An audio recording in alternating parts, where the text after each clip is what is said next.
If I had to pick one genre of music for Margot, it would be reggae. I'd say we were a duet. You know, she's kind of like the classical music. She's the whole orchestra. She's got it all. What's it called? You know, orchestra.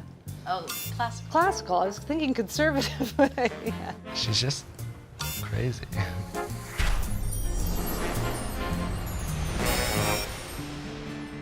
I started in commercial real estate in 1985 as a summer student at what was then Coldwell Banker. We were all young and single, and we had a fantastic summer, and some of my friends used to call it Camp Coldwell because we were out often in the evenings. I went back, I finished my third year at McGill, and after that I applied to Coldwell Banker for full-time as an agent, and had to do that very long 8-hour psychological test, which amazingly, I actually passed. And then I began work at Coldwell Banker. I joined my father in the development business and learned a ton from him. I learned about leasing, I learned about negotiations, I learned about construction. I really learned a lot. In 1995, when he became too ill to continue, a group of us took our asset management business that we had built and began the Ontario Asset Management Division for CB Commercial. I can't really discuss my involvement with Parkinson's Society Canada without talking about my father. He was diagnosed in, I think, about 1992 with Parkinson's. Shortly after he was diagnosed, he was a doer. He wanted to get involved, and Superwalk was an obvious way for him to get involved. He's not a doctor, he wasn't going to find a cure himself, but if he could help make people aware of it and help raise money, then he was going to do it. The thing that I never forgot was that even as he declined and everything became more of a challenge to him, he still battled on, he still found the energy and dedication to continue his campaign to raise money, to raise awareness. His campaign was as much about raising awareness as it was about raising money. The very first Superwalk we went to, if there were 30 people there, I might be overestimating, but it was a great event, and there was a great sense of community. And he, from that moment on, embraced it. He walked it when he was walking, he wheeled it when he was wheeling. He never missed one until he couldn't attend. We have named the walk this year the Jerry Friedman Super Walk for Parkinson's in Toronto. After my dad passed away, it was in April, and Superwalk always happens in September.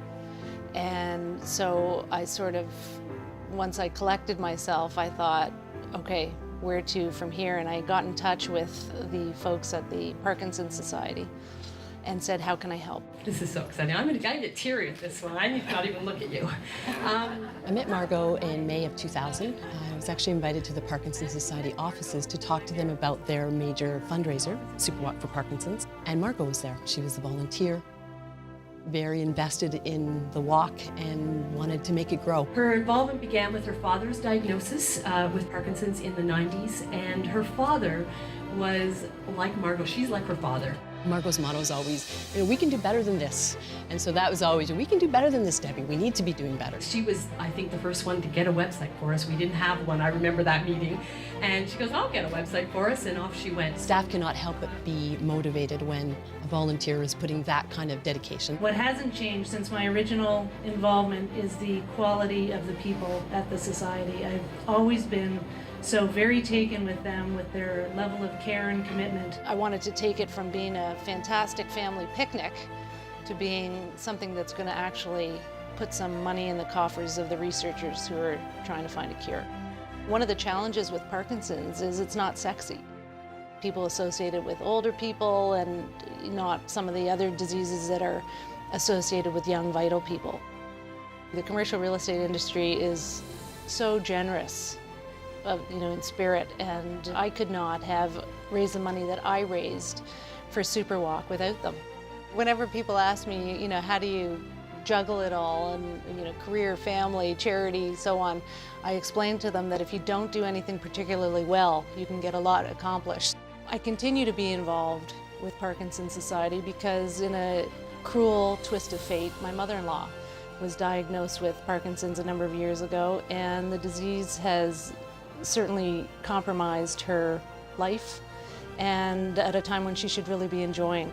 I'm also thrilled to see my kids, that they get it. My daughter and my eldest son, for their bat and bar mitzvahs, in lieu of gifts, asked for donations to Parkinson's Society. We have to find a cure, and we have to keep working.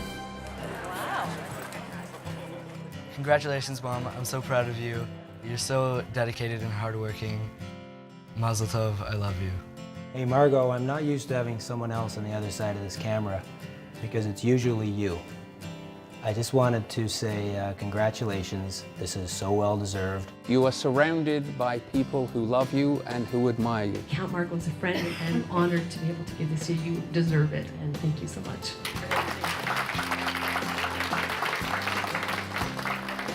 Because of her motivation, her work with the people with Parkinson's and with the Parkinson's Society of Canada, we have all worked to be better each day. To receive this award is very humbling. It is a tremendous honor, and it's not something I take lightly because I do have such great respect for our industry and the people in it. I want to thank NAIOP, I want to thank the board of directors and everyone involved, and let you know that this is a tremendous honor that I'll cherish always.